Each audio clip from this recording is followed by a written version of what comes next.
Good morning. It's Wednesday, January 12th, and this is a meeting of Senate Natural Resources and Energy. Today this is week 2 of the legislative session, and I've been calling this week really setting the table. So we're bringing bills forward, many of them in draft form, in order to get a conversation started about things that we know we want to learn more about and develop. And yesterday we were doing things related primarily to fish and wildlife, and we did some on Act 250. This morning we're shifting gears and moving over to energy, and then later in the morning we have some solid waste issues to get onto the table. But so asked Ms. Chakowski to help us get started back in November. I worked with council to get a first draft of some ideas related to a renewable energy standard as well as a clean heat standard. And I would just, for historical context, this committee, when we did the renewable energy standard back in 2015, the tier 3 requirement through which utilities are obligated to help reduce greenhouse gases. And one of the ways in which they may do that is to choose to install heat pumps because it builds a beneficial load for their system as well as fulfills the obligation. We said, and we've said many times since, we don't just want to heat the great outdoors more efficiently, we want to reduce the amount of heat that house needs. So that's been our weatherization bill. Now the pendulum's swinging back and we're looking again at ways to improve to reduce the fossil fuel use and greenhouse gas impacts associated with that heating of a weatherized or even unweatherized home. So, and that's what the clean heat standard is heading us towards. The revision of the RES, which currently has us aiming to do, well, obligates all utilities to deliver a portfolio of electric power to the grid that's 75% renewable by 2032. This accelerates that timeline to 100% renewable by 2030. And the reason for that is, as we're talking about building that load, that beneficial load through things like cold climate heat pumps, hot water, heat pumps for hot water, electric vehicle charging, all these other beneficial loads, they are more beneficial when the grid behind them is 100% renewable. So that's the thinking and sort of the background. None of our work is ever really one-off. It's always amending a complicated system in terms of the electric system and our past legislative efforts. So with that preamble, I'd like to get the conversation started. Again, we're not introducing finished bills. We're introducing bills in their very first iteration in order to start the conversation. And we will get started and build witness lists and take testimony in the weeks ahead. So with that, I'd like to turn to council to help us introduce these two bills. Sure. So the first bill that Senator Bray was just discussing is S232. It is posted on your website today, and this is an act relating to the renewable energy standard. So let's see if my share screen will work today. Can you see the bill? Yes, so far so good. Okay, and I'm maybe it doesn't need to be that big, but okay. Perfect. So pretty short bill. Section 1, we're amending 30 VSA 8005, which has the renewable energy standard categories in it, the tiers. So tier 1 is total renewable. So the new language is on page 2, the required amounts. The amounts of total renewable energy required by this subsection shall be 59% of each retail electricity provider's annual retail electric sales during the year beginning 2022. So we're starting there. And I think based on this formula, that's where all of the the utilities should be at this point. And then increasing by an additional 10.25% each second January thereafter until reaching 100% on or after January 1, 2030. So as Senator Bray just mentioned, we're changing it from 75% to 100%, but making that deadline shorter to 2030. So the rate at which the increase is going to happen has to go up to 10.25%. And that'll happen every other year. So it is an acceleration of that increase. And one explanatory note on the on this, well, two actually, on 2030 versus 2032, it is a bigger challenge, but my informal conversations with utilities have told me that they believe this is achievable, and they actually were willing to make this change 2 years ago as well. That fits in with the new timing, the 2025 and 2030 dates that have come out of the Global Warming Solutions Act. So it syncs us up with those targets. The other thing that I failed to mention at the outset about going to 100% is I think we've all been made more conscious of, and we've been working to make the transition to a clean energy economy more equitable. And honestly, I cannot think of a tool more effective or as to bringing everyone into the clean energy economy than making the grid itself 100% renewable. So whether or not someone has taken some sort of pioneering steps at home by getting solar on the roof, or stepped up and done weatherization on their own or through a program, they will be literally part of that clean energy supply. So sorry for that interruption, but I wanted to explain a little more about the thinking behind that section. Ms. Tchaikovsky. Okay, so the only other part of this bill asks the PUC and DPS to do some analysis. Excuse me. So Section 2 is a session law provision. The Public Utility Commission and the Department of Public Service shall analyze the costs, advantages, and disadvantages and impacts of increasing the amount of distributed renewable generation required under Tier 2 of the Renewable Energy Standard. Increasing it to 20% on or after January 1, 2032, and 30% on or after January 1, 2032. So currently in statute, the cap is 10%. So this is asking the department and the PUC to analyze the costs and disadvantages of increasing that cap. B, the commission and department shall report to the House Committee on Energy and Technology and the Senate Committees on Natural Resources and Energy and on Finance on or before January 14th, 2024, on the results of their analysis conducted pursuant to subsection A of the section and any recommendations they have. And this act shall take effect on July 1, 2022. Okay. And I will, whatever, sponsor's note on Section 2. So of the current 10% requirement, I think we're about 35%. Well, the amount of power that 10% entails developing over the period through 2032, we're about 1/3 the way through that now. So there's still 2/3 to go.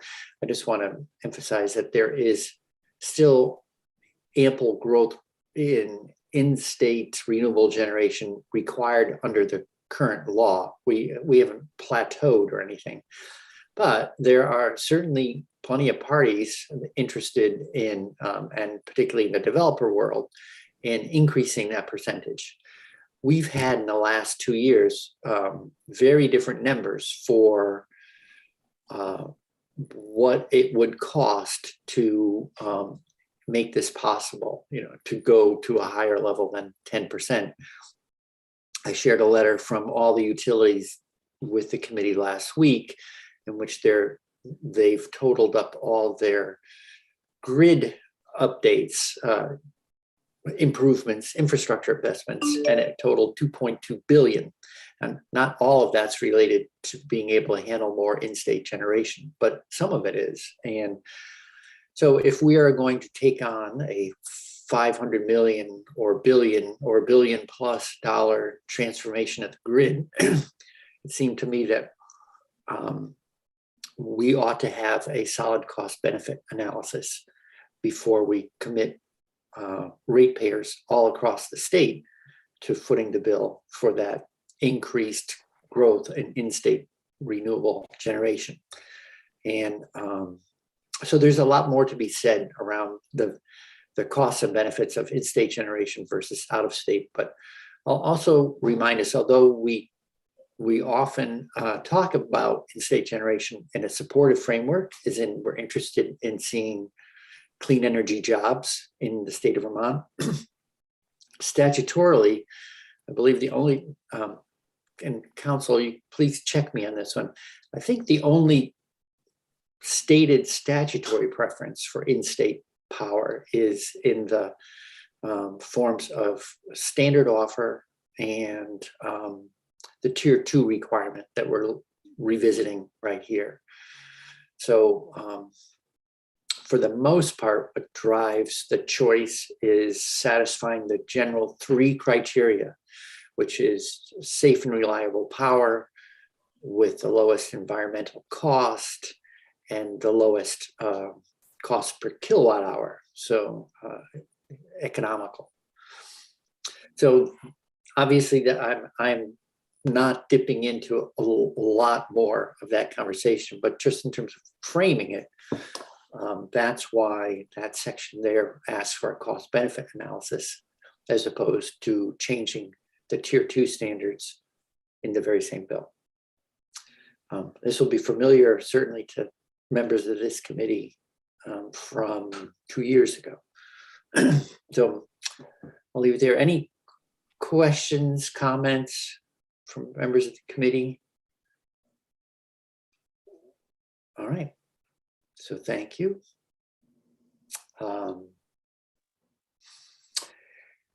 And with that, so let's go to the second bill, which we will have a conversation in the hour to follow about much more in depth about a so-called clean heat standard and what it would achieve, why we might want to do it, how it could work.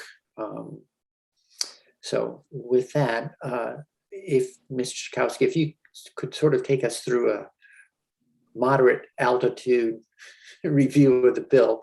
I don't think we need to go line by line exactly, but at least be looking at the provisions that back in November, when we took our first cut at this, we thought these were topics to be covered by the bill. I'm sure we'll learn more and probably add more. Sure. So the next bill is S233, and it's directing the PUC to adopt a clean heat standard. So you are going to hear a lot more about this proposal from your next set of witnesses. This is something that the Climate Council spent time on. So there is a proposal. So this bill is modeled after the renewable energy standard in a lot of ways. So it's looking at having a under the renewable energy standard, utilities are required to increase the amount of renewable energy that they use every year. This is using that model, but applying it to fuel suppliers. So addressing the thermal fuel sector and requiring that fuel suppliers reduce their amount of greenhouse gases emitted every year by they have a couple of options on how they're going to meet that. So to start, the clean heat standard is established. Under this program, fuel suppliers shall transform their supply to reduce the amount of greenhouse gases that are emitted from heating fuel. A supplier may meet the required amount of clean heat through eligible tradable clean heat credits that it owns and retires, reducing the amount of fossil fuel it sells, eligible clean heat transformation projects, or a combination of those credits and projects. So like the renewable energy standard, where a utility can either build new renewable energy projects or purchase renewable energy credits, fuel suppliers under this program will have that option of either introducing more renewable fuel into their supply and therefore decreasing the amount of fossil fuel, or conducting eligible clean heat transformation projects like weatherization projects or cold climate heat pumps, or combining or as well as purchasing clean heat credits from others. So they will have the ability to combine those things to meet their requirement every year. The PUC shall have authority to adopt the rules to implement this. So this proposal is fairly short in this bill, but putting the PUC in the position to adopt and administer this program. So onto page 2. So just like under the RES, this program will allow credit banking. So we are using these clean heat credits don't currently exist. So that system is going to be, will need to be adopted, and that is in the next section, and I'll get to that. But clean heat credits will be allowed to be banked. So if a fuel supplier purchases excess or generates excess each year, they can bank them for up to 3 years and use them in the following years. And just like in the renewable energy standard, there's an alternative compliance payment section here. So if a supplier is unable to change their supply or purchase enough credits, they have the option of purchasing alternative compliance payments, which would then go into the Clean Energy Development Fund.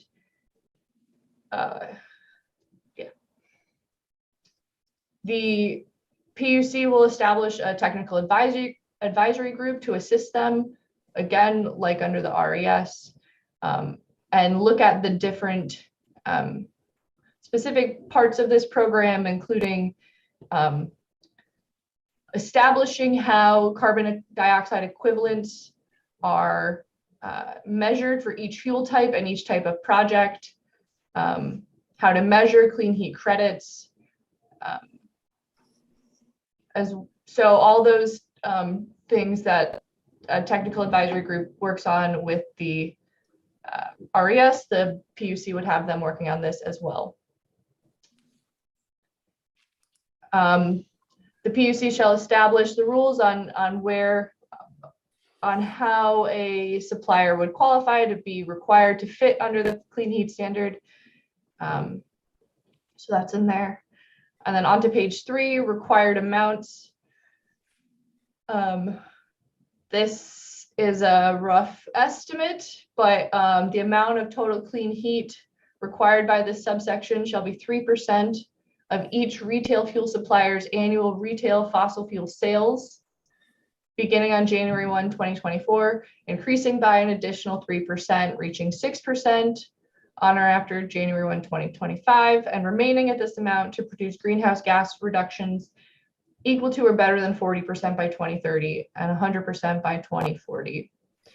So this section will need a lot of testimony and data, but the goal here is to line up with the requirements under the Global Warming Solutions Act. So in order to reduce emissions from the thermal heating sector, the amount of clean heat is going to increase every year in order to reduce the amount of greenhouse gas emissions from the thermal sector. Public process. So the PUC is going to have to, under this bill, would have to do a lot of rulemaking because there are not very many details on this proposal. So there has to be a pretty substantial public process to go with the rulemaking on this. So that is what's in H. Then there will be a report. So now I'm on page 4. The PUC shall submit to you a report detailing the efforts by January 15th, 2024. Under this bill, the clean heat standard is supposed to start on January 1, 2024. So they will report back on the public process they did and how the rulemaking went. And then every year the PUC shall also report on how it's going. Then there's also enforcement provision for the PUC. And then on page 5, so now section 2 describes the clean heat credits. So unlike renewable energy credits, RECs are a well-known, well-established system used throughout the country.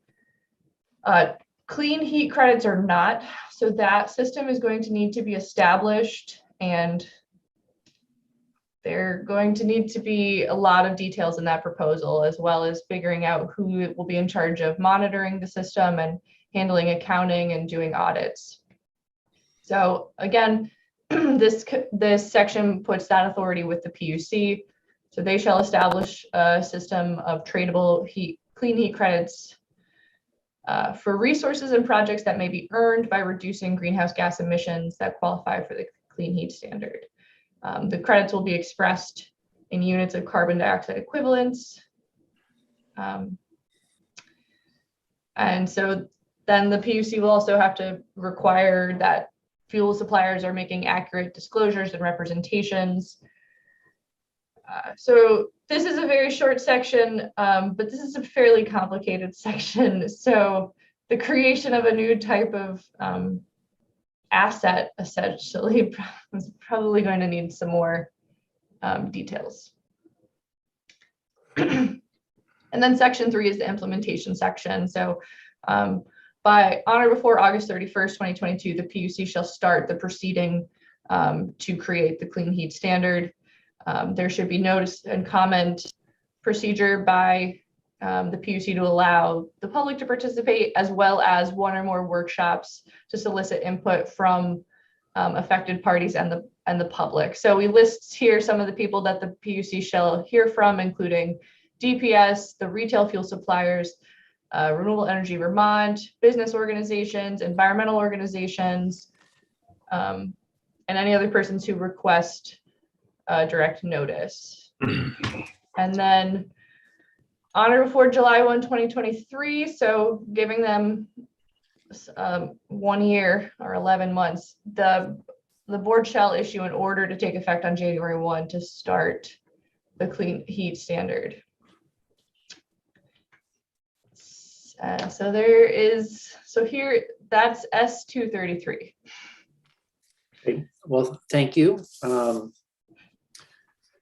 So as I was saying, the Senate had earlier dates, and so I'd say I'm happy with what we have as a starter for our conversation, and so now we'll dig in, learn more about it, and take on some of the more daunting things. For instance, in past years, we've talked about, could there be weatherization energy credits, WECs?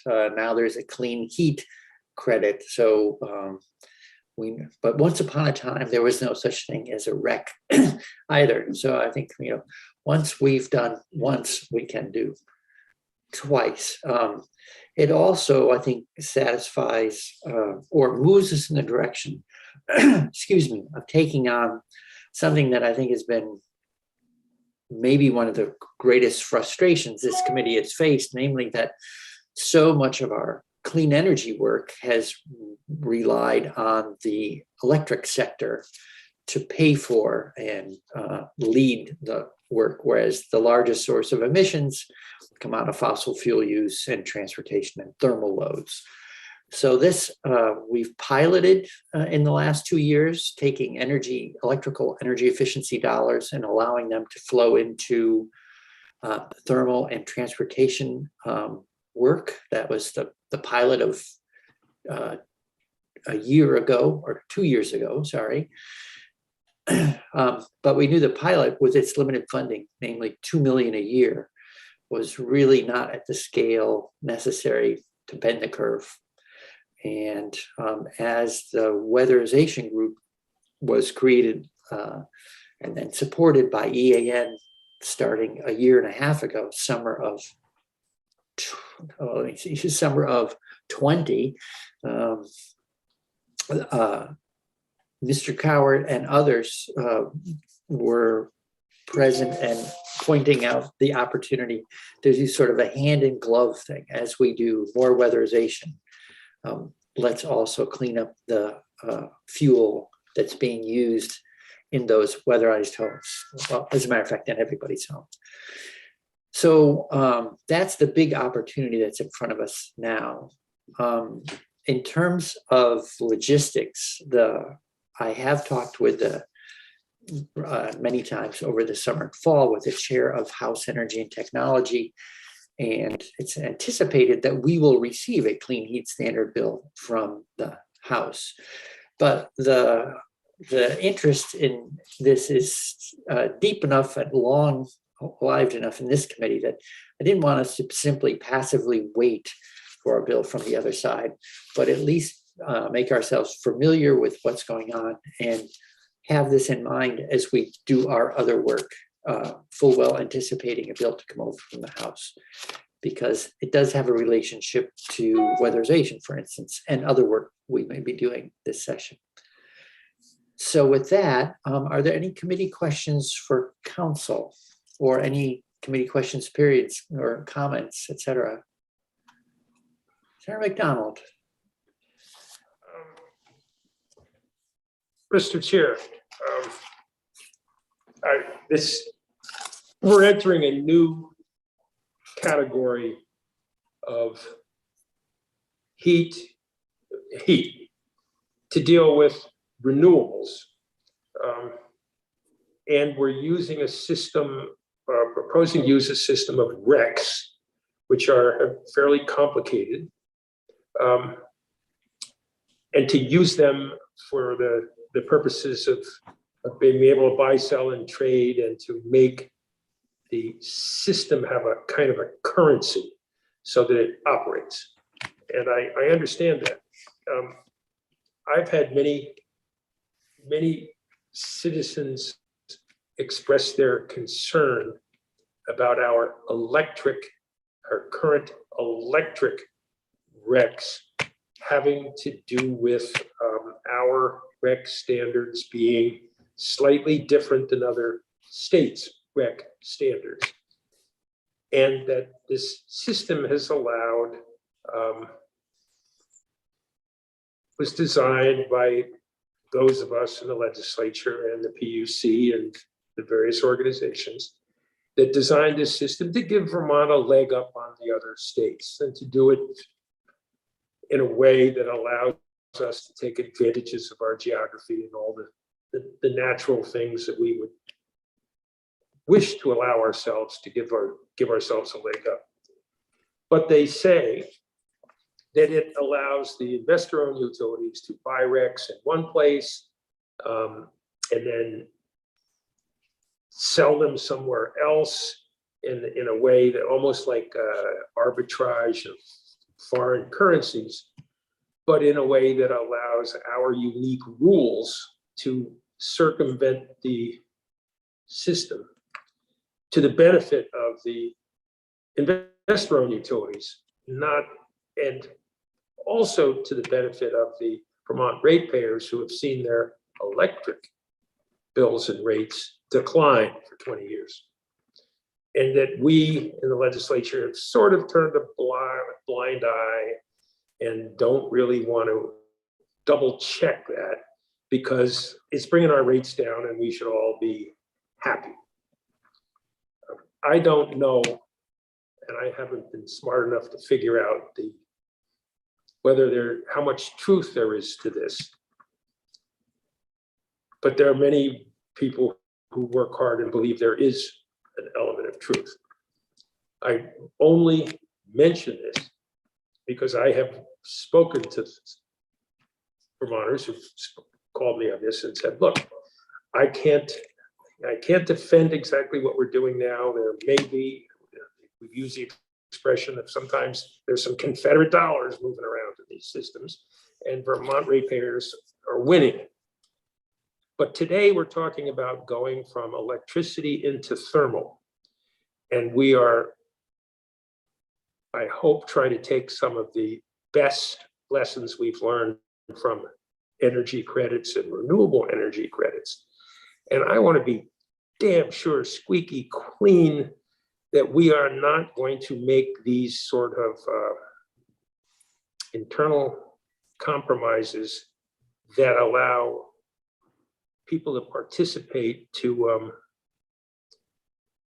I'm worried that we're going to make a system and not learn from the possible mistakes or ambiguities in our electric system. And I may be blowing smoke, Mr. Chair. I may be completely wrong and I may be paranoid, but that's my worry. Because when the PUC, with whom we on this committee have had serious differences of opinion, both sometimes in policy, but more often in trusting them to do what they will say and not double back on us. When they are the ones who are in charge of the rulings and are going to report their progress to us, that is not, you can't have the people who you are supposed to be riding herd on be the reporters of that progress. So here I am wandering all over the page. Mr. Cowart has had more experience internationally on these things, on how to have systems that can't be played by the few at the expense of the many. And as a citizen legislature, I'm concerned. Thank you for allowing me to take this amount of time. Sure. Well, thanks, Senator McDonald. I mean, there is no two ways about it. There's some controversy about how Vermont has done its accounting on RECs, and it's a somewhat fluid system. Other states have made adjustments. And so I think your point's well taken. And as we have the chance to start with a clean slate on a new system of credits and accounting, then I think it's wise for us to go into it eyes wide open. The other thing is we're delegating a lot of authority to the PUC in terms of designing this program, and delegation without adequate direction is an abnegation of our own obligations. So I think one of the things that I personally hope we will do as we learn more now, and when we see a bill from the House, is that we will have a deeper knowledge and sharpen up our knowledge enough so that any direction we provide to the PUC is absolutely is more likely to deliver the results we're after. In other words, delegation of authority. The direction needs to be solid and crisp, and I think that's something that we need to learn more in order to write a bill that delivers that clearer and more definitive direction to the PUC about what kind of program we're actually after. Well, what do we have the principles on which the program is supposed to operate? And if the PUC were to, or anyone else were to propose something that was in violation of those principles, is there a mechanism to see that such a thing does not happen? We've watched it happen before. We're dealing with, we're 30, 40 years into the Rygate plant that was based on certain principles, which we are now considering ignoring once again. That's my worry that we. Yep. Well, this is not a flippant remark at all. I'm serious in saying, because you have this deep found sensibility about and a longer experience with these proceedings than I think anyone else on the committee, other than perhaps Senator McCormick. We'll ask you to help us keep an eye on that very issue and make sure that we're clear as we continue to move forward. At this point, we're early. We're trying to catch. We're out there on our surfboards trying to catch a first wave. So there's that's from the anyway. So let's get started today and start learning more about the opportunity that's there. We also have guests with us this morning. We have Rich Coward, Dave Farnsworth, Jane Lazorchek, and to help us learn more about what a clean heat standard offers the state in terms of what we can achieve with it. So at this point, in terms of, so welcome to our guests, our three guests, and I would ask you when you get started to introduce yourself. We have you on here in a particular batting order, Ms. Lazorchek first, then Mr. Coward, then Mr. Farnsworth. But as usual, when people come in, if you have talked amongst yourself and would like to switch up the batting order, we're certainly game for that. But if not, then maybe Ms. Lazorchek, you can help us understand how this initiative fits into the work of the Climate Action Plan, which we heard about last week. Morning, and thank you, Chair Bray. Jane Lazorchek, Director of the Global Warming Solutions Act. I'm here today largely to be available for questions around process and the role of this as a high priority action within the Climate Action Plan. And you're welcome and the benefit of having one of the co-chairs, Rich Cowart, here, as well as Dave Farnsworth, who was one of the co-task leads for the buildings and thermal sector. So I would appreciate and turn it over to Dave and Rich, who I expect will be presenting in details on the clean heat standard. And I will look forward to answering any questions that I might be able to help with later on in the testimony. Great, thanks very much. So, thank you, Jane. Good morning. Hey, good morning, Chair Bray and Senators. It's a pleasure to be here. I'm Dave Farnsworth, for the record. I'm a principal at Regulatory Assistance Project, and I'm also a member of the board of the Clean Energy Development Fund, by the way. What I hope to do is take about 10 minutes, provide some framework and background, excuse me, on our work on buildings and thermal, and just to tee it up so Richard Cowart can be the main event. And what I'd like to do now is share my screen. Let's see if this works.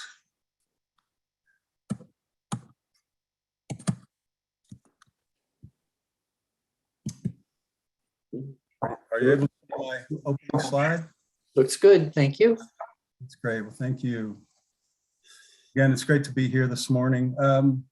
So what I want to do is provide some context that'll help you understand the Climate Action Plan's building thermal recommendations. First, I want to provide a little bit of context, and I want to focus on vulnerable Vermonters and Vermont housing. And second, what I'm going to do is provide you a quick overview of all of the recommendations. And of course, we're focusing on one of those today, which is the Clean Heat Standard. Upon starting this work back in last February, I initially thought that the first order policy challenge here for us was to determine essentially how much in the way of greenhouse gas reductions you can get per dollar. It's a basic benefit cost analysis, I thought. Essentially, how to make buildings more efficient, fuel less carbon intensive at the lowest cost. But fortunately, the Global Warming Solutions Act predicates this work on social justice and equity. So what we're doing is not solving for the least cost greenhouse gas reductions. What we're doing is looking for the most equitable reductions of greenhouse gases in this sector. And so this effort, as these three circles tend to illustrate here, is that they're connected, and equity is as much a part of this as other pieces. So as I mentioned, I'd first like to give you a little background, essential background, I think, I want to talk about buildings, fuel expenditures, housing and energy burden, and then rental housing, because this is the field that we're playing on, if you will, and this informs the climate action plan's clean heat standard recommendations and weatherization at scale recommendations. So Vermont's buildings, let me talk about that briefly. Vermont's buildings pose a really significant challenge to this work that's been set out, meeting Global Warming Solutions Act goals. Vermont building stock is dominated by buildings that are older than 1975. A quarter of them are older than 1939. That feels like ancient history to me, but buildings built before 1939 are the buildings that Vermonters are living in and that we have to deal with here in this third decade of the 21st century. So perhaps thermal modernization is the way of thinking about this building's thermal challenge. That's buildings. Our fuel expenditures. Buildings represent about 1/3 of our greenhouse gas emissions and about 1/3 of our energy expenditures in the state. ANR tells us that in 2018, Vermonters spent over $770 million on fossil fuel. EAN reports that 67% of that money left the Vermont economy. So you can see how this breaks down for some fuels. For wood, as you can see here, 80 cents on the dollar stays in state. Shown electricity, 62 cents stays in state. Let's talk about housing burden, energy burden. These are important terms as this discussion goes forward. I think they're really critical to understand. Housing burden is the percentage of your income, the household income that goes to paying for this, these sorts of things.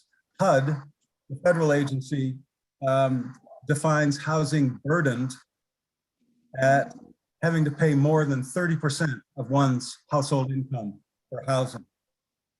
Considering housing and energy costs together, Vermont Housing Finance Agency tells us that over 35% of Vermonters are cost burdened. There's a lot of background noise here. I hope it's not bothering your hearing. That's over 90,000 Vermonters are cost burdened. They spend more than 30% of their income. Of those 90,000 Vermonters, over 1/3, that's 39,000 of them, spend over 50% of their income on housing.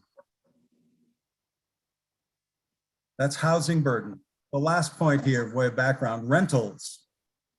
Of Vermont's 330,000 homes, about 1/4 of them, 80,000, are intended or used for rental purposes. Recall the medium construction year for Vermont houses, that's 1975. For rental housing, it's even older. The median year for rental houses is 1964. Okay, that's ancient history. Once again, 1/4 of Vermont renters pay between 30 to 49% of their income for housing. Another 1/4 of renters pay in excess of 50% of their income for housing. So given the quality of buildings, the cost of fuels, the number and income status of Vermonters, especially those who rent, we think it's critical for Global Warming Solutions Act recommendations to recognize that there are potential adverse effects on those most burdened by energy costs in this state. That's why, by way of background, let me shift and just give you a quick rundown of the recommendation, building thermal recommendation, so we can then move on to Rich Cowart's presentation. So to achieve these equitable greenhouse gas reduction goals, we've identified 2 pathways, very broad pathways. The first pathway focuses on improving building efficiency itself. About 25% of the emissions, according to modeling that was done for the Climate Action Plan, 25% of emissions can be achieved, can be reduced through building efficiency. The second pathway involves reducing carbon content of fuels used in buildings. The modeling suggests that this pathway can address 75% of the building thermal emission. Pathway 1 is comprised of 3 strategies. As you can see here, weatherization at scale, rental property efficiency standard, and energy performance for new buildings. Weatherization at scale is a long discussion to have perhaps another day, hopefully. The rental property efficiency standard, just a quick background here, the second strategy in this pathway. This is designed to take the worst performing rental properties and raise their efficiency to a minimal level, to raise the worst up to some minimal level of performance. Rental efficiency, property efficiency standard would be designed with a long lead time to provide landlords with technical and financial support to improve their properties. Boulder, Colorado, for example, has one of these. They adopted an 8-year lead time before they enforced the standard. They took the 8 years to provide support to landlords to improve those properties to bring them up to a minimum standard.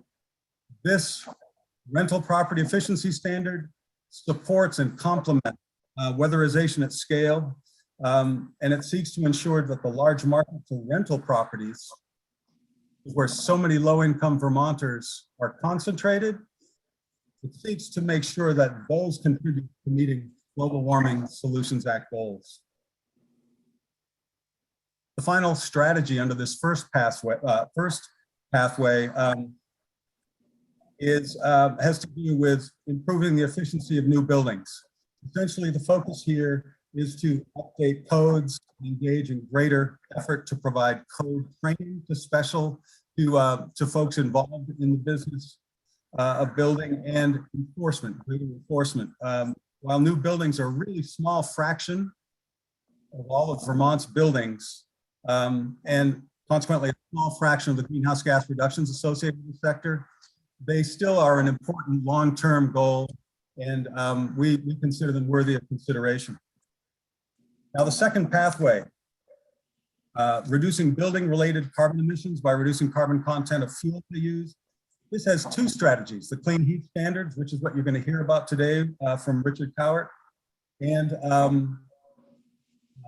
a proposal to adopt appliance standards, certain appliance standards. Rich Cowart's going to be talking about the clean heat standard shortly. I'm not going to go into that. Appliance standard for controllable water heaters, I just wanted to outline very quickly. Vermont changes out about 25,000 water heaters a year. Current models control water heaters can increase expensive and more often and more carbon intensive electric system heat. They produce unnecessary costs and unnecessary carbon emissions, carbon and other emissions. Vermont would be following other states like Oregon and Washington, where water heaters sold here to be controlled and capable of being managed either by individuals or by the utility company. Utility companies manage water heaters all over the United States. And what that can do is move them off peak, reduce emissions, save consumers money, avoid greenhouse gas. So here's just a quick summary of the recommendations by way of introduction to Rich. What I want to do is just point out that equitably meeting these Global Warming Solutions Act goals requires modernizing old buildings and making available clean fuel choices to Vermont consumers and to Vermont suppliers. We think that this set of choices that we put together is the right start to achieving these goals. Thanks for this time for talking with you, and I'm happy to answer any questions or move right ahead to Rich Cowart, whatever suits you. Great, thanks, Mr. Farnsworth. These are certainly, it's a familiar list of trying to get an integrated system that's really effective at reducing reducing greenhouse gases as well as a more equitable system. I have a quick question on the appliance piece of it. We've talked about managing load. So one quick question is, are these controllable, remotely controllable hot water heaters readily available currently? They are available. Okay. The reason that policymakers would want to consider imposing a standard is that they're more expensive to retrofit. One can go and retrofit a water heater to make it controllable. Right. But if it's part of the initial manufacturing process, a controllable water heater is a relatively inexpensive addition and feature of a water heater. That's what the states of Washington and Oregon have done. Okay. Well, great. I remember in the early days of heat pumps, one of the things that was we had supply chain issues. And so although there might have been people interested in making the purchase, they decided to move on and stick, unfortunately, with something more traditional like oil-fired boiler when they couldn't make the timely purchase of a heat pump. Okay, well, great. So thanks for giving us a broader perspective on where the heat standard fits in. And I keep referring to a clean heat standard as hand in glove with weatherization. So we've had the glove for a while. Now it's finally good to be having a conversation about the hand to go along with the glove. So thank you very much. Mr. Cowart, good morning. Good to see you again. Good morning, Mr. Chairman, members of the committee. This is Rich Cowart, and I'm really happy to be with you to talk about a clean heat standard. I think everybody knows me, but if there are people watching who don't know of my background, it's worth mentioning in this context. I'm a principal at the Regulatory Assistance Project alongside Dave Farnsworth, and previously was for 12 years the chair of the Public Service Board in Vermont, now the PUC. So I do have a lot of personal experience with a lot of the topics that we're talking about here today. And Dave has kindly offered to advance the slides for me because my capabilities are limited. So Dave, if you would just go right ahead. I'm going to echo something that he said, and which I think the members of this committee are very well aware, which is that we have concentrated for so long on the electric power sector that we have let the thermal sector languish somewhat in public policy terms. And I frankly think that in part because it's a lot harder, and in part just because we did the job that was closest at hand, and that was cleaning up the electricity sector to a significant degree. Fossil heat is a real challenge, and because the answers are so distributed, the answers aren't happening at the other end of the transmission line. The answers are happening in individual homes, individual buildings that individual owners and renters occupy. And so it requires a system of distributed resource changes, which I've taken to calling heat switches, in order to significantly, change the fuels that we rely upon for heat. And we need to do that in a way that is equitable and that really focuses on, the needs and desires of individual homeowners, tenants, commercial operators, as well as these larger public policy goals of reducing emissions from fossil fuels. So it's a big challenge, and I've thought about this with alongside quite a number of other people for a number of years, and am convinced that a clean heat standard is one of the most likely successful pathways to driving change in this sector. So I'm here to talk to you about the design prospects for a clean heat standard. Next slide.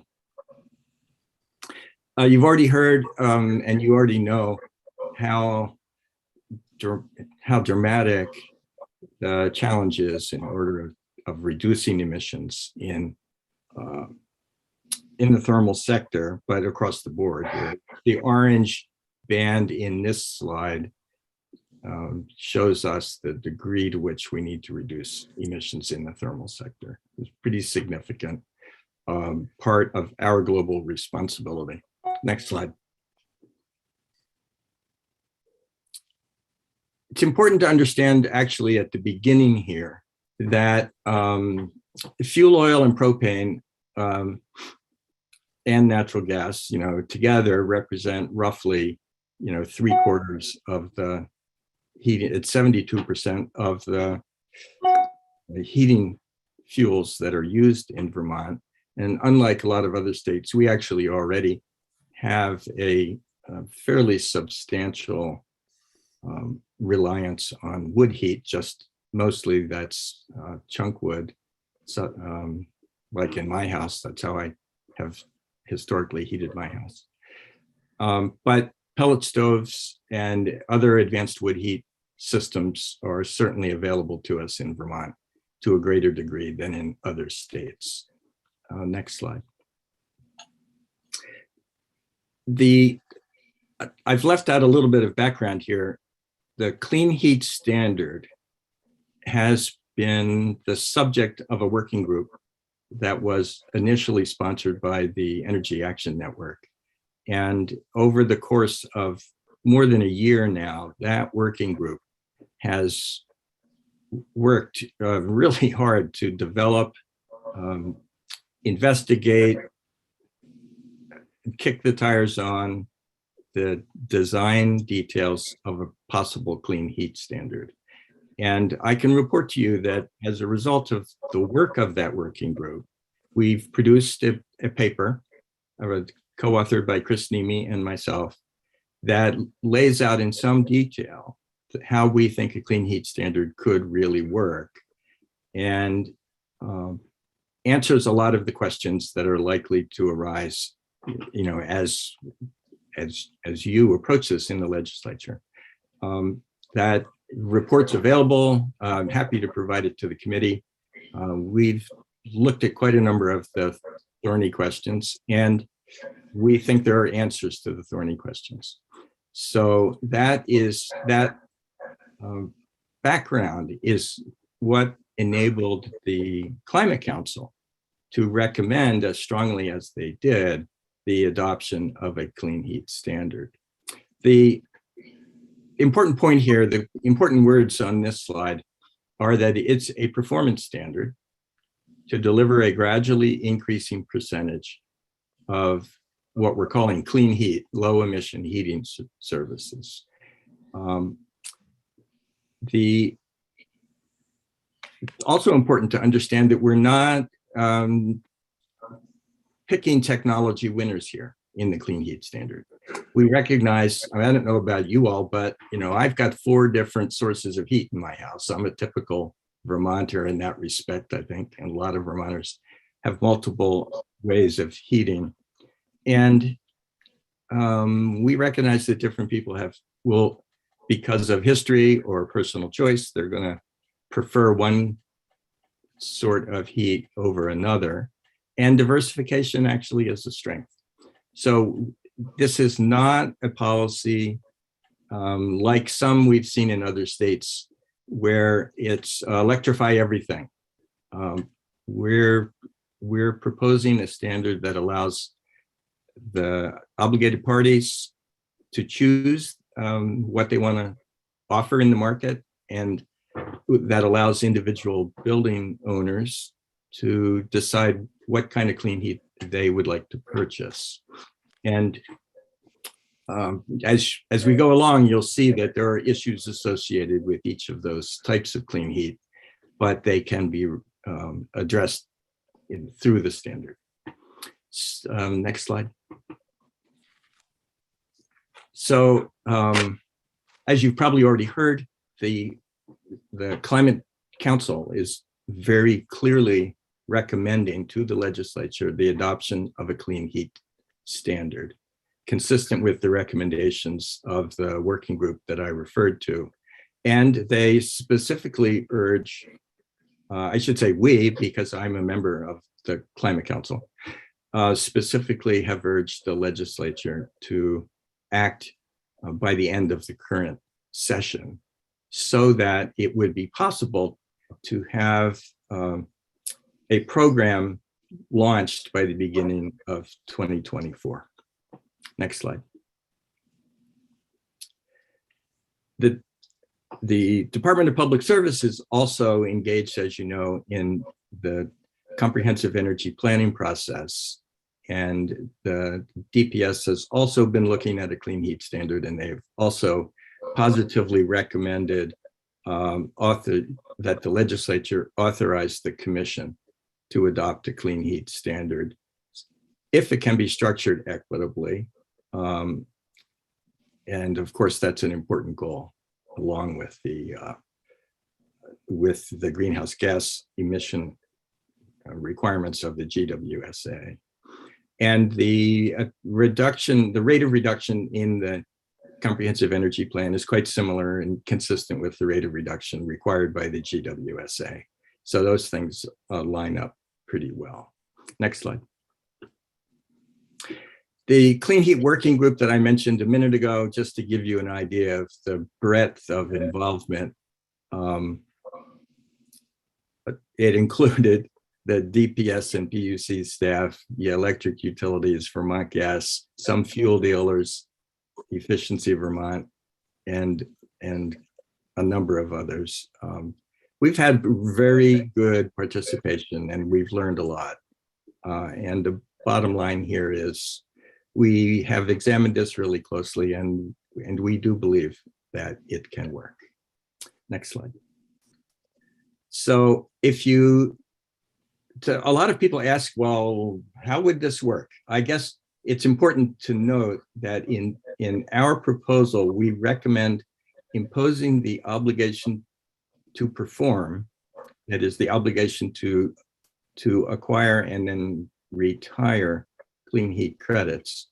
We recommend imposing that upstream in the chain of commerce, as opposed to on every retailer of fossil fuels for heat in the state. That's a policy choice. It would be possible to create a standard that operates at the retail level, or I think it would be possible to adopt one that operates higher in the chain of commerce at the wholesale level or at the bulk storage tank level.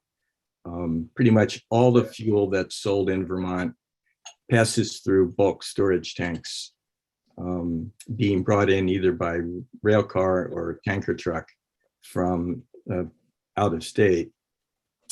And it would be possible to choose a point of obligation at various places in that chain of commerce. There's experience with low carbon fuel standards in California and Western states that helps us to understand how this can be done. We have experience in Vermont, frankly, in taxing motor fuels that convinces people that we can adopt the point of obligation. Doesn't have to be at the individual gas station. It can be higher up in the chain of commerce. So this chart shows, first of all, that the legislature would set the standard, the PUC would create rules for its enforcement.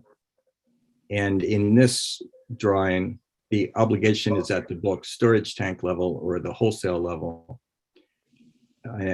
And they can meet that standard in either by selling biofuels themselves into the chain of commerce or by acquiring credits in a credit market. The retailer can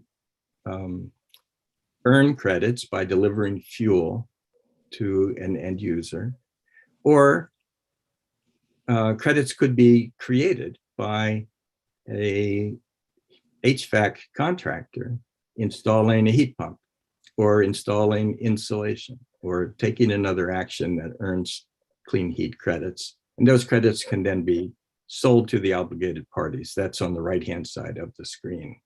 At the bottom is actually the most important point, that nothing's going to happen unless individual customers choose to change how they heat their buildings. So it's individual customers who will ultimately decide how much of the clean heat system is going to come through heat pumps or heat pump hot water heaters or insulation or advanced wood heat, what have you.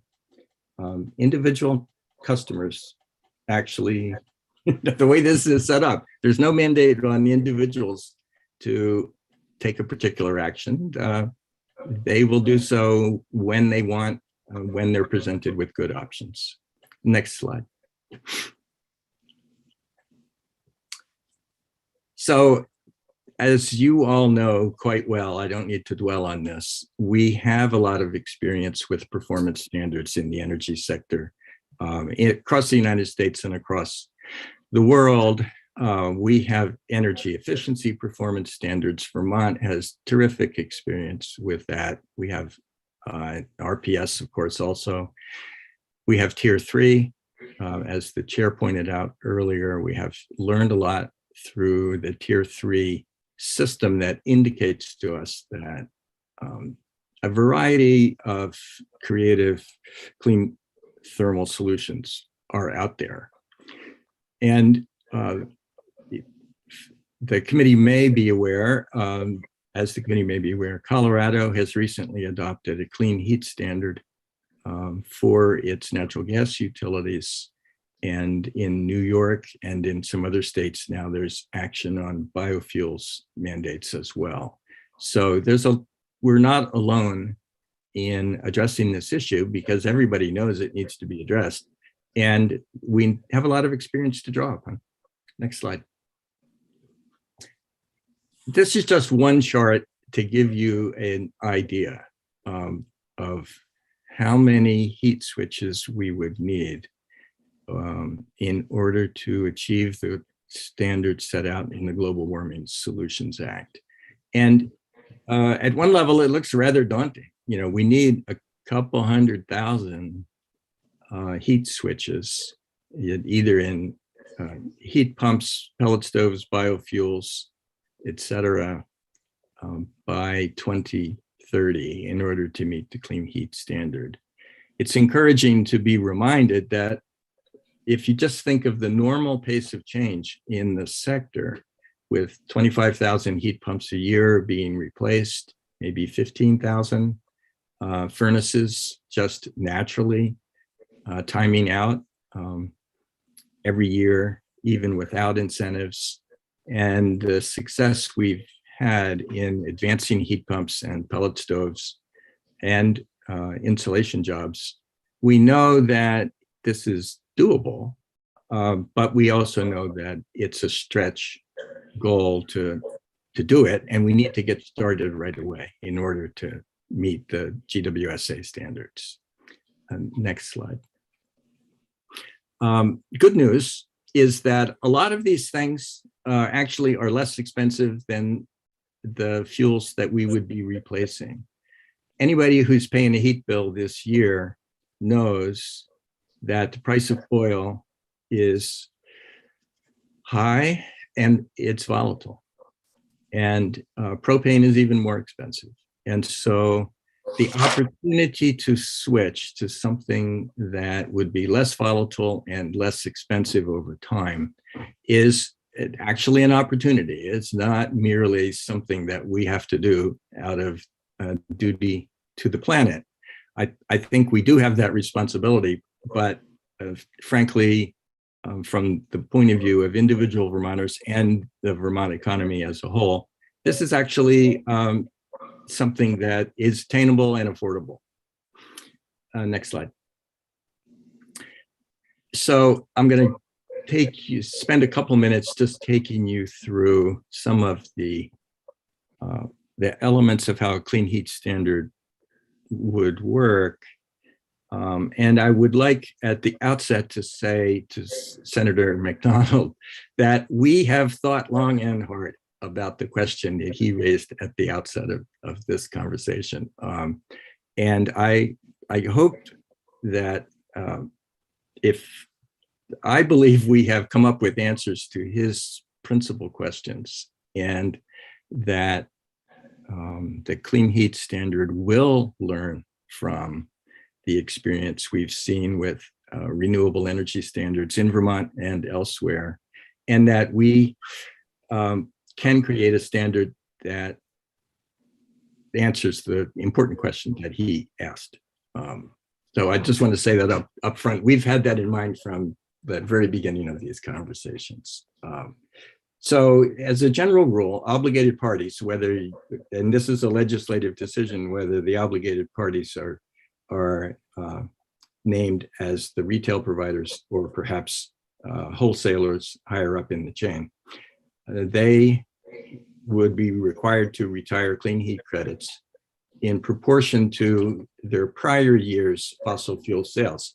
I say prior years because that way they know at the beginning of a year what their obligation is. And as time goes on, and their fossil sales go down, then they'll be able to, again, work against that background. Anyone can generate credits. This is an interesting aspect of this proposal. If you are an HVAC contractor, an electrician, you can install heat pumps and earn credits. They have to be certified, but that gives you an incentive to go out and find customers who are ready to install a heat pump and do it. We have a lot of programs in place today where clean heat solutions are being implemented across the state. The weatherization providers, the CAP agencies, can earn credits by weatherizing homes. Vermont Gas can earn credits by providing insulation services or blending renewable gas into its system, or delivering a district heating system in Burlington. There are a lot of different ways to earn credits. And one of the goals here is to make it easy to earn credits and not to create some kind of monopoly in the credit world. Those credits can be sold to obligated entities. So if an obligated entity doesn't want to get into the clean heat business, they just want to deliver oil, they can continue to do that. They just need to buy credits from somebody who did install clean heat solutions. And as we've said before, there are a lot of ways to earn clean heat credits, and we want to keep the door open. Next slide. Now we need to answer Senator McDonald's question. Are there some kind of, what's the currency look like here? I think we want to have some strict rules on the currency for clean heat credits. Biofuels can earn clean heat credits, but only if sustainably sourced and only on a net life cycle basis. And there's some good news here that there's a lot of research done on biofuels, and California has evaluated the life cycle greenhouse gas emissions from many different types of biofuels and sources of biofuels. And so to the degree that an obligated entity chooses to meet the obligation by blending biofuels into a fuel truck that's delivering to Vermont homes, they would have to meet these standards, and they would get credit only to the degree they did meet these standards. We've looked at the California low carbon fuel standards, and they're pretty strict. If we were to create a standard that was in line with the California standard, we would be, contrary to the situation where some of our electricity standards are looser than other states, we would be in line with what other states are doing. And that's going to be the main reference out in the world. For renewable methane on the Vermont gas system, we've had a long conversation at the working group and concluded that, again, it's only on a net life cycle greenhouse gas avoided basis. And there has to be a pathway between a gas that is earning credits in Vermont and where it got created, a literal, physical, contractual delivery pathway to Vermont, contracted for by VGS. We are not in the business here of creating clean heat credits in Kansas and just retiring them in Vermont. The point of the clean heat standard is to deliver, literally deliver clean heat solutions to Vermont end use customers. And that's what we're measuring. Next.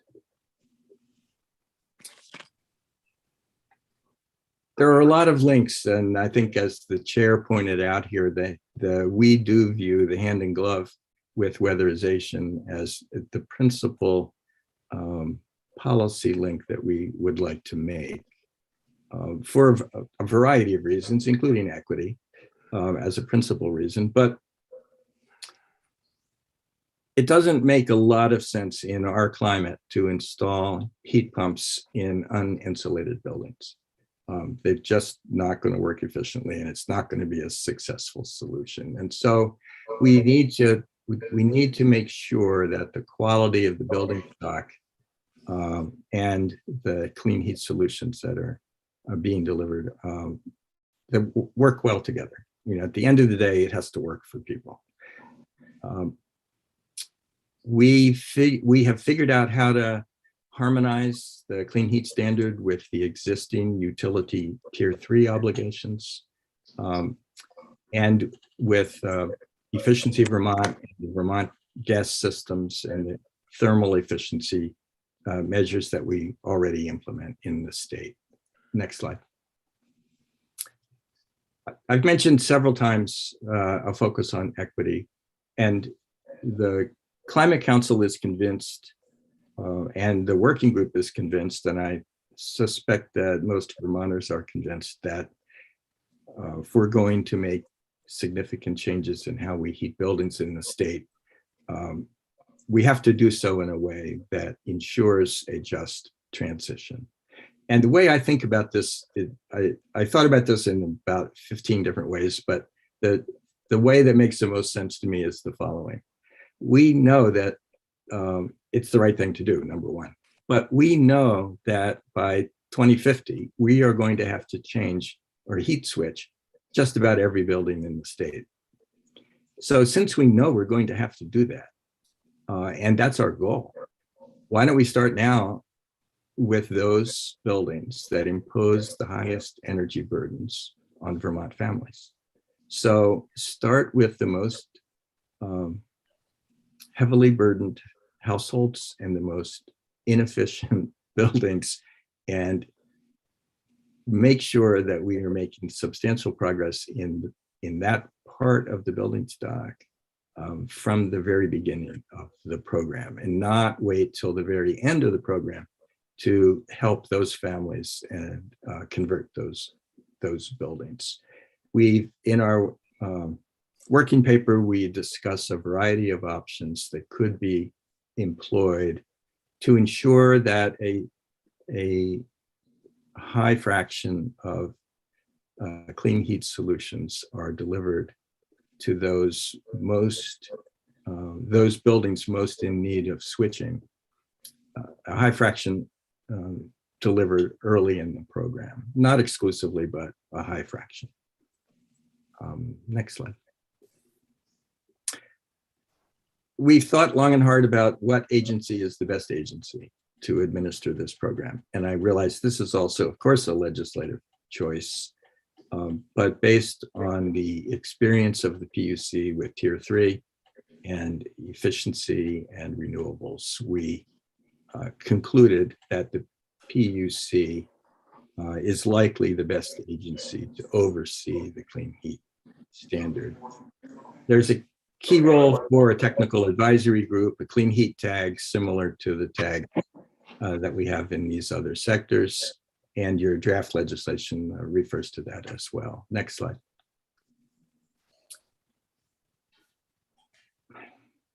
Now, what about the existing fuel dealers, the existing sort of chains of commerce in the fossil industry? I've started this whole initiative with them in mind, frankly, and with the following notion. We know that the clean energy transition is coming. We know that it's going to happen.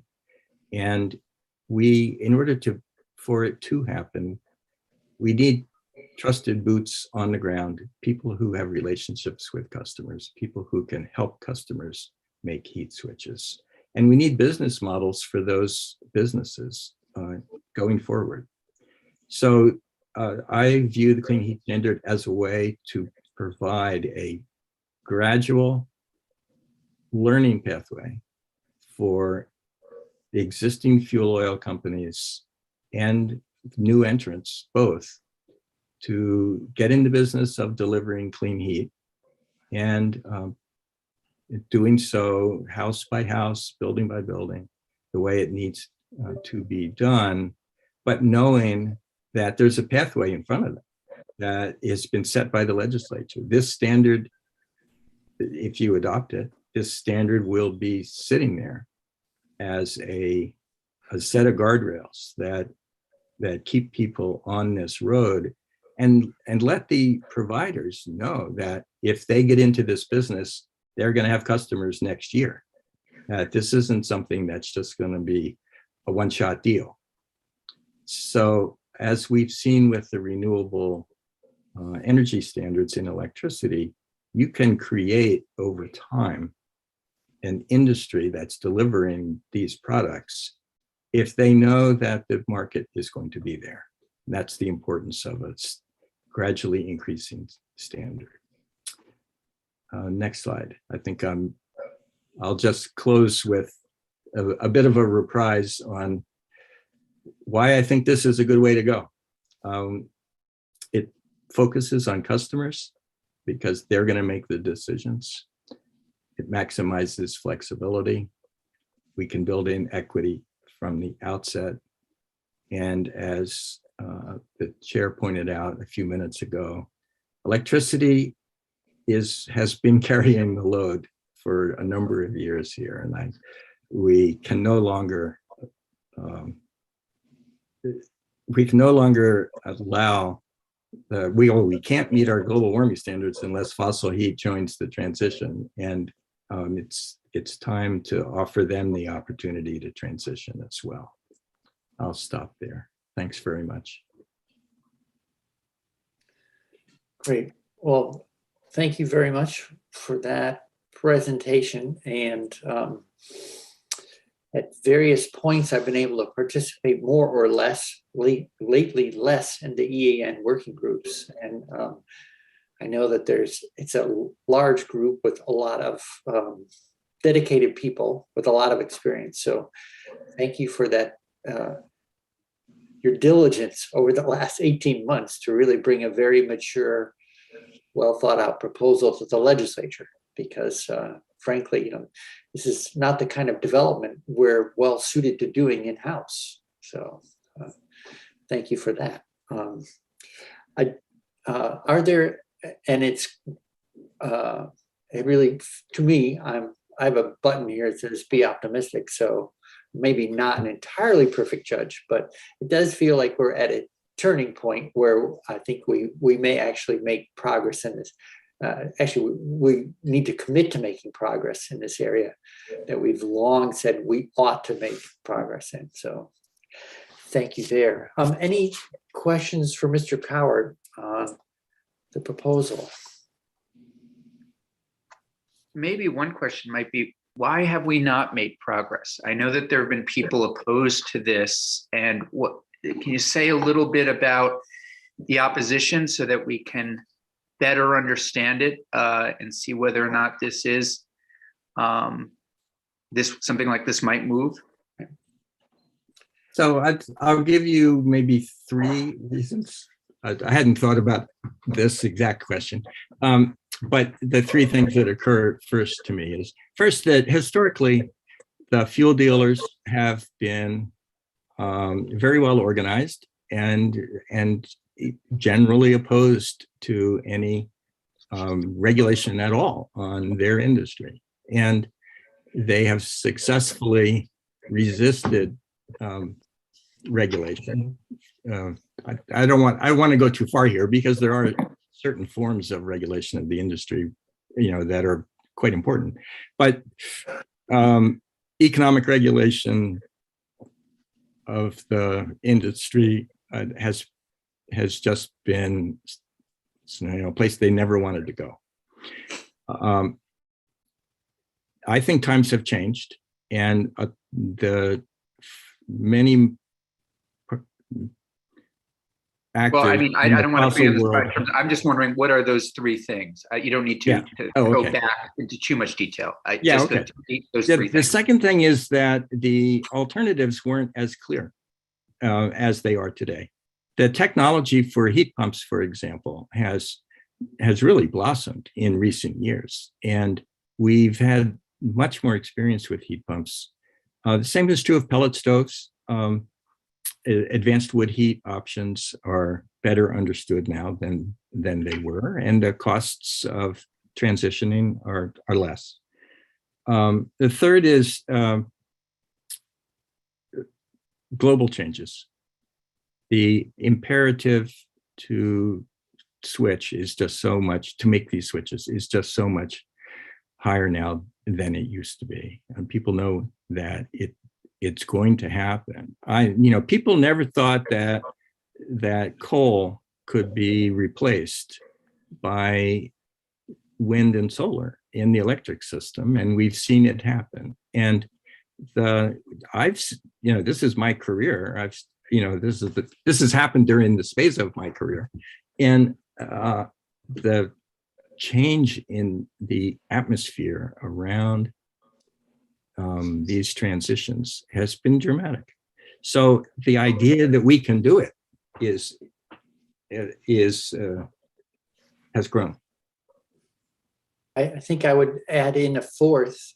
Mr. Coward's too polite to not mention the legislature as the weak link, I think, in moving forward. In terms of funding the work, we looked at a 2-cent increase on the fuels tax to help build on weatherization. And that was, a non-starter for many, many people. And it was a very modest, would not have brought our sort of forward-thinking energy policy fees anywhere in line with what we do on electrical energy efficiency. Like the electrical energy efficiency charge was at that point 3 years ago, 11 times the size of what that 2-cent a gallon tax was delivering.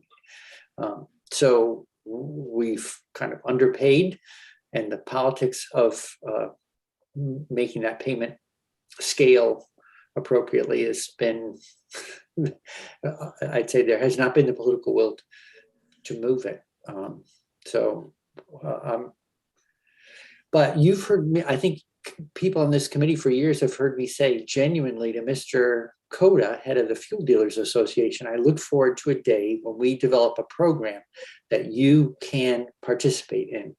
And honestly, I thank Mr. Coward from the beginning on developing this program. It was not contrary to the interests of fuel dealers. It creates a pathway for them to stay in business and evolve with the changing energy needs of the state. So to me, it's a very positive path forward for everyone. Yeah, in reply to that, I guess, you would have to hear from fuel dealers, and especially from Matt Coda. He has been advising the Clean Heat Working Group. And one of the things that surprised me in our engagement with him and some other fuel dealers is the degree to which, well, two things have happened. The first is this growing awareness that the writing is on the wall for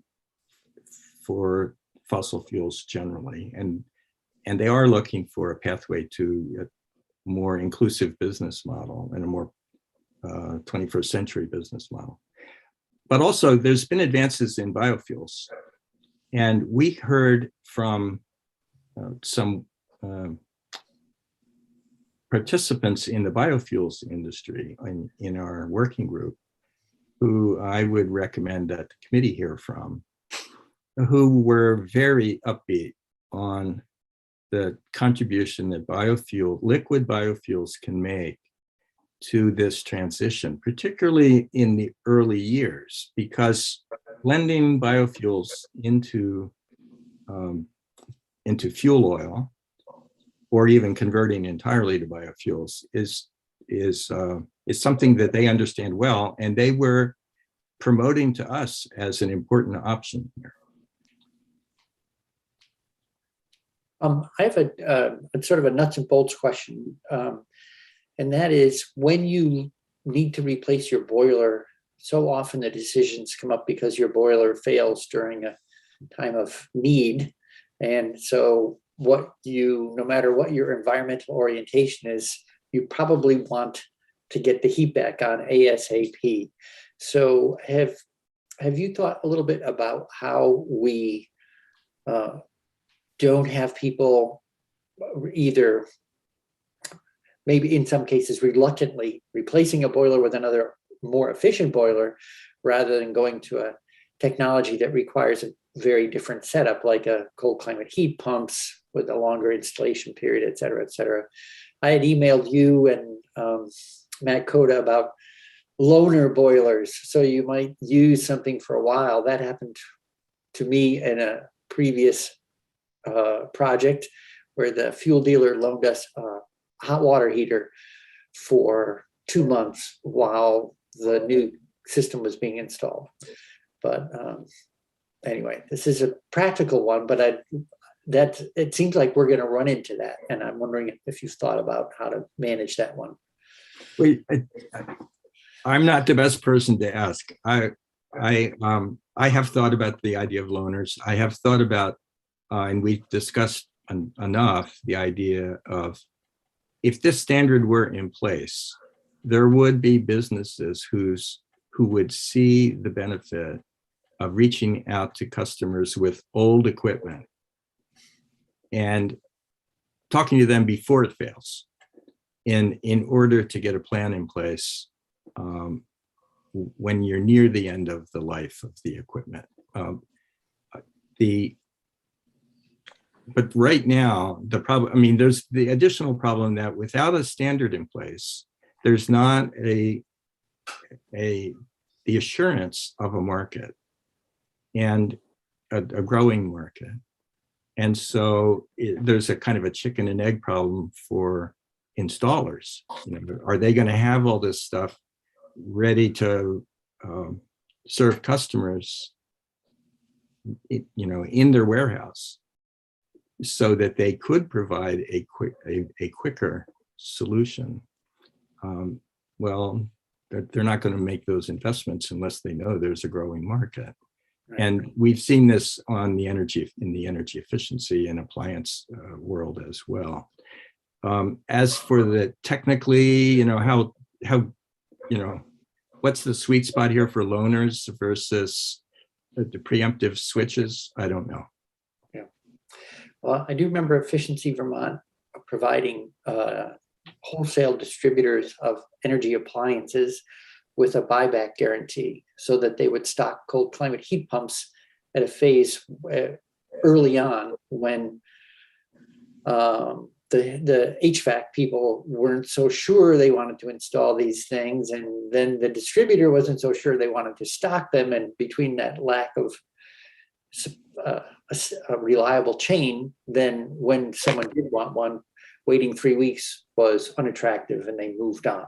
So I guess Right. we'll have to help the system get formed. Senator Westman, you had a question, I think. Or Well, I was just going to make the comment that this really is two sides. It's the fuel you're using, but it's also the equipment that you're putting in for the heat. I just purchased a wood furnace that is state-of-the-art, highly efficient, and I went above and beyond to be able to purchase that. And I expect now that I'm going to have that wood furnace for the next 20 to 25 years. So whatever you get for equipment now is what you're going to have for 20 or 25 years for most people, because they can't afford to swap out. So that swap becomes extremely important. I completely agree. And one of the ways that the Clean Heat Standard attempts to deal with that, and we've examined this in our working paper, is that the credits, recognizing that the credits that an installer would earn from installing that clean heat technology extend over the life of the unit, so that you earn substantial credits for making that technology switch happen, recognizing that the benefits are going to be stretched out over years. Right, because if you put something in that is not efficient and polluting, we're stuck with it. Right. Particularly with families, middle-class families that are can't afford to change. Agreed.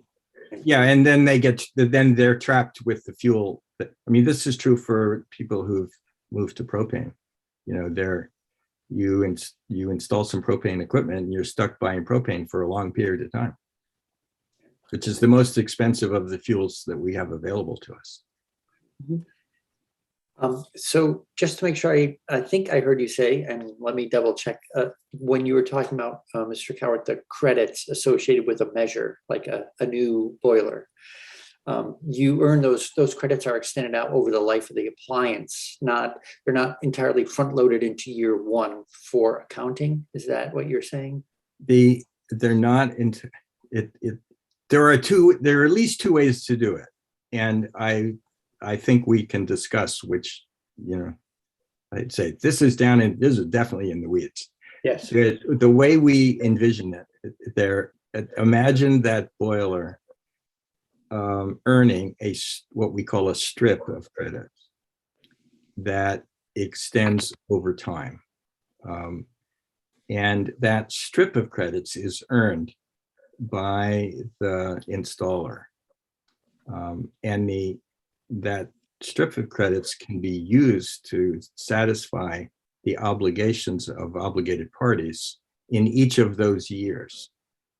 So you earn them all at once, but you can't actually cash them in all at once because the savings aren't going to happen until future years. But they have a value in the day the unit's installed. And so a weedy follow-up. So the strip model ends up creating many more installations, right, over a given length of time than if you just claim all the credits at the outset. Is that true? Yes, that's correct. That's you've read the paper correctly. If that's Okay. We did the math on that, and if you gave 20 years worth of credits in next year, it wouldn't take very many units to satisfy next year's obligation. And so that's not what we want. What we want is more switches sooner. But we want to give full credit for the fact that those switches are going to deliver benefits for many years. And the same is true, by the way, with respect to the renewable electricity standard.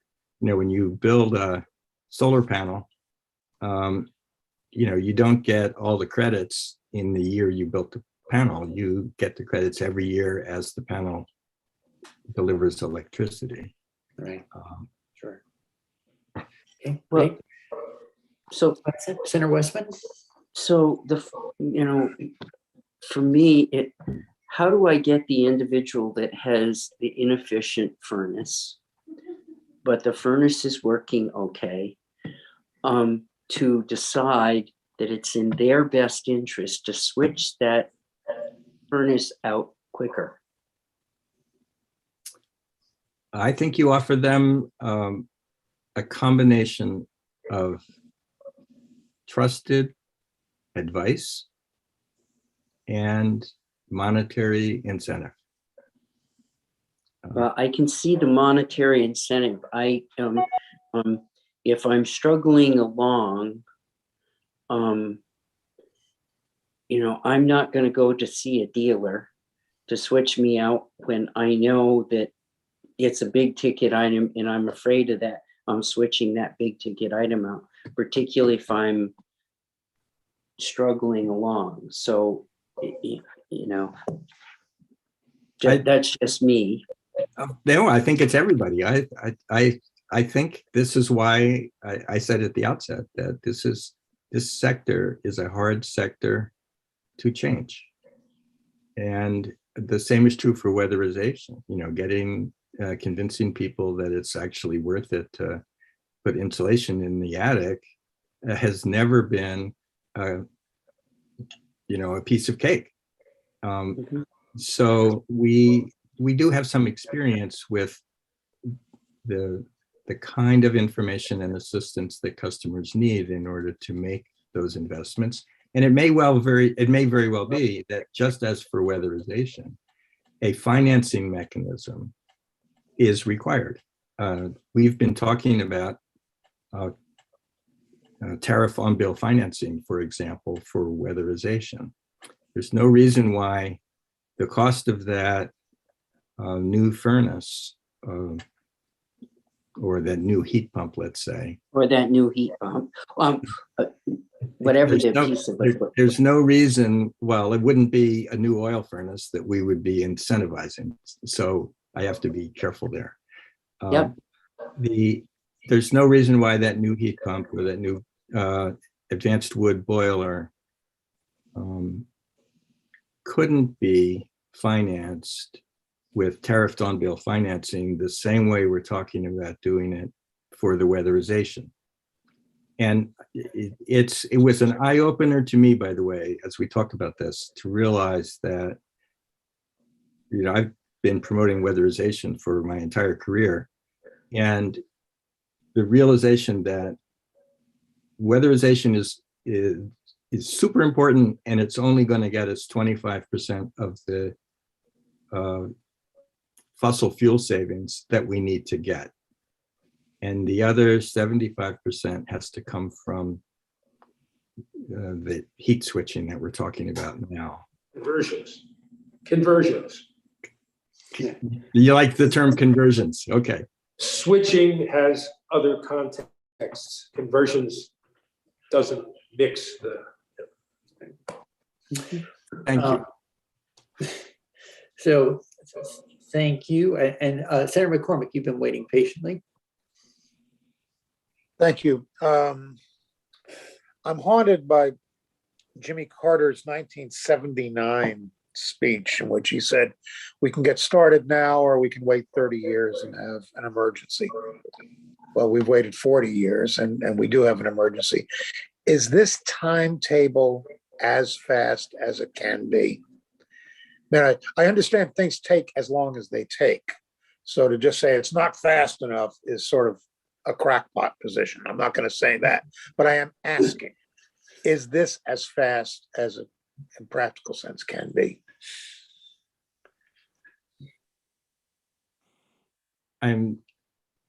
I judge that it would be hard to go faster. I think the GWSA is really ambitious. We should have done a lot of these things, as you say, 30 years ago, 25 years ago. 40 years ago. We've been,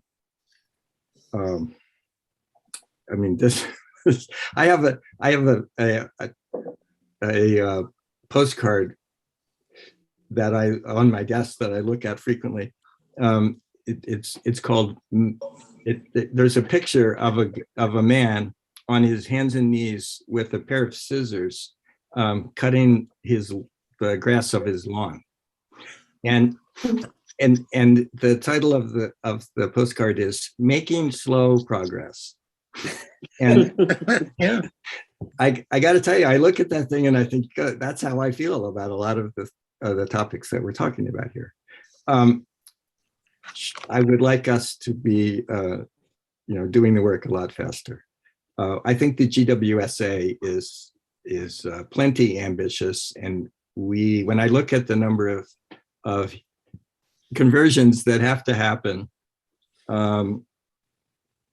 in order to reduce our emissions to meet the GWSA standard, I think that it would be tough to go faster than we're suggesting here. Right.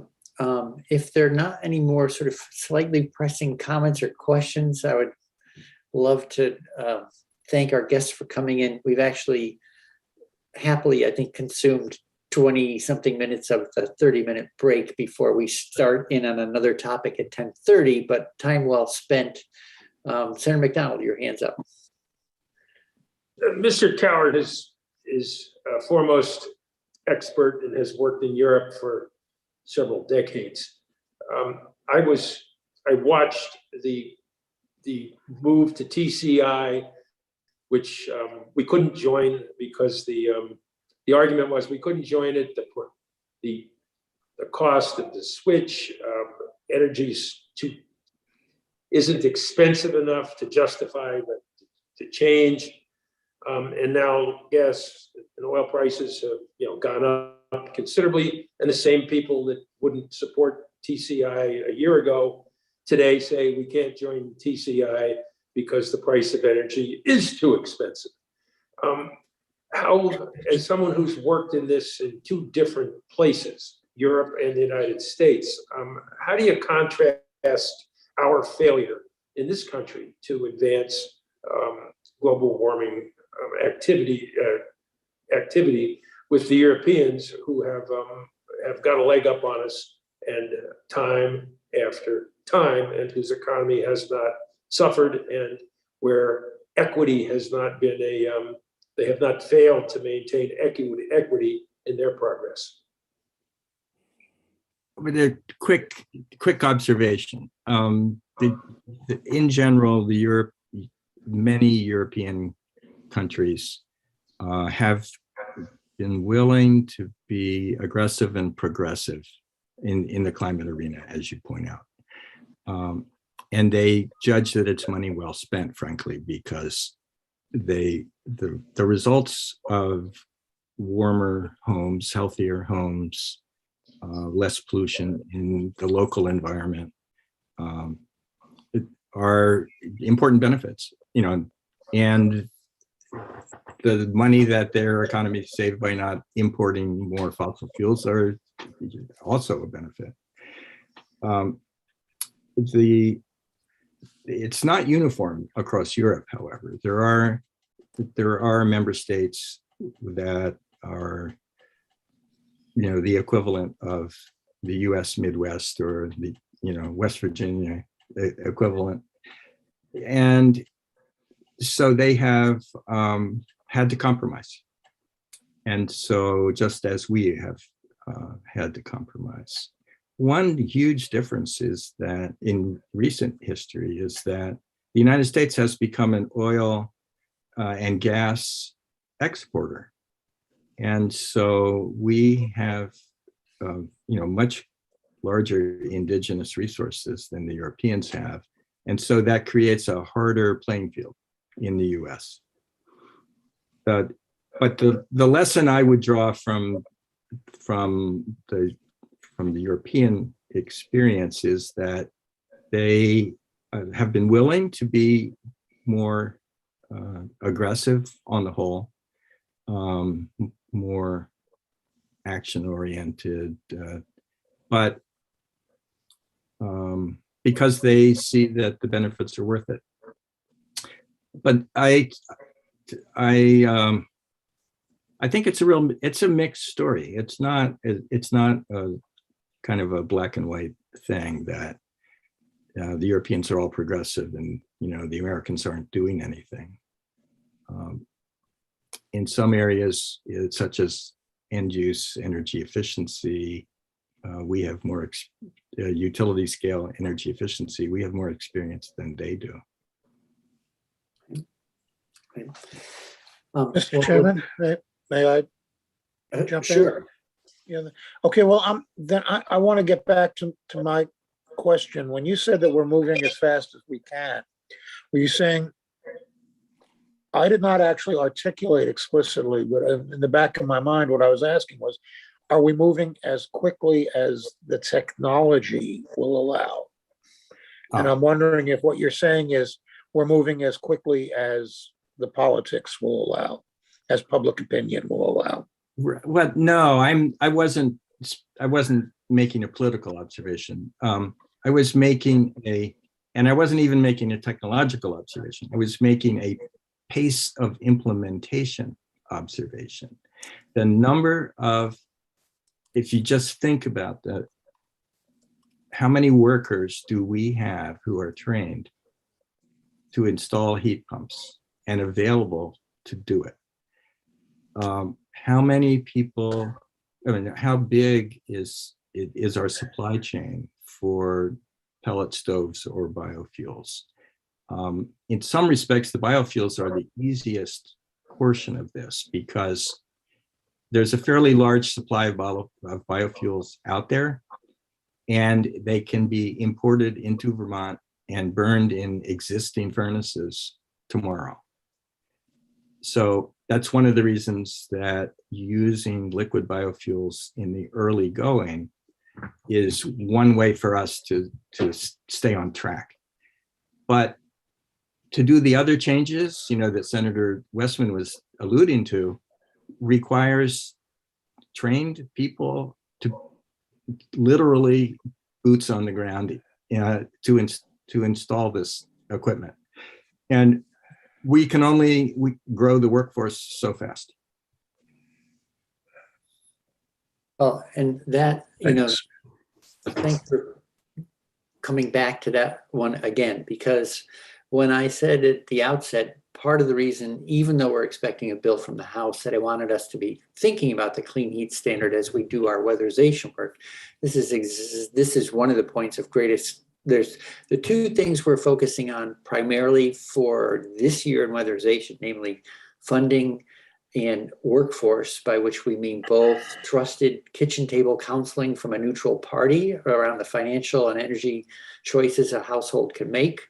And then secondly, the training for a workforce that it goes out there and installs and implements.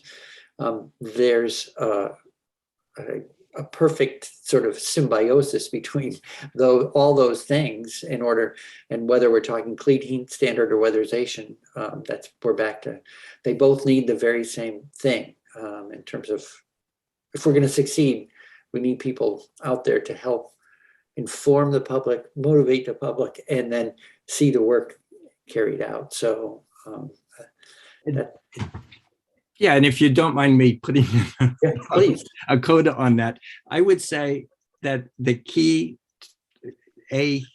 factor underlying success here is the creation of a standard. As I say, the market, and that includes the labor market, needs to understand that Vermont is serious there are going to be business opportunities here for businesses to deliver clean heat solutions. And then there will be jobs involved in delivering them. Right. And that if it's just year to year, maybe we'll have a program, maybe we won't, maybe we'll fund it, maybe we won't. You will never get a workforce developed and trained in that environment. Right. And just so you know, when we are talking about workforce, we've been talking about a green building trades career path, that we're not just talking weatherization alone, but that it's an entire industry and that we're looking at making it a steady opportunity with steady funding so that the market can participate.